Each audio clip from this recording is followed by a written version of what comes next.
SC ఎస్టీలను విభజించి బలహీనపరిచే కుట్రలో భాగమే ఎస్సీ వర్గీకరణ తీర్పు అని ఆరోపించారు ఎస్సీ వర్గీకరణ వ్యతిరేక పోరాట సమితి చైర్మన్ జి చెన్నయ్య. ఎస్సీ వర్గీకరణకు క్రిమి లేయర్ కు వ్యతిరేకంగా ఢిల్లీలోని జంతర్ మంతర్ దగ్గర ఎస్సీ వర్గీకరణ వ్యతిరేక పోరాట సమితి ఆధ్వర్యంలో మహాధర్నా కార్యక్రమాన్ని నిర్వహించారు. ఎస్సీ ఎస్టీల రిజర్వేషన్లపై సుప్రీంకోర్టు ఇచ్చిన తీర్పు రిజర్వేషన్లకు భంగం కలిగించేలా ఉందన్నారు చెన్నయ్య. ఆర్టికల్ 341 కి విరుద్ధంగా రిజర్వేషన్లలో రాజకీయ ప్రమేయం ఉండేలా రాష్ట్రాలకు అధికారం కల్పించిందని చెప్పారు. రాజ్యాంగ స్ఫూర్తిని దెబ్బతీసేలా సుప్రీం తీర్పు ఉందని ఆరోపించారు చెన్నయ్య.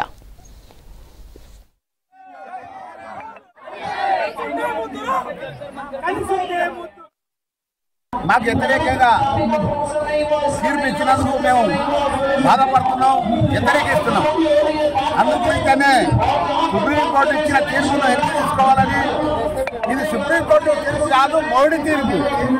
మోడీ గారు వెనుక ఎవరెవరు ఉన్నారంటే కిషన్ రెడ్డి గారు, అదేవిధంగా మన వెంకయ్య నాయుడు, నారా చంద్రబాబు నాయుడు ఉండి నడిపిస్తున్నారని మేము కోరుతున్నాం. ఎందుకంటే అంత కుట్ర నడుస్తుంది. అందు గురించనే మేము ఎంతవరకైనా న్యాయ పోరాటం చేసి ఎస్సీ వర్గీకరణ కాకుండా అడ్డుకుంటాం.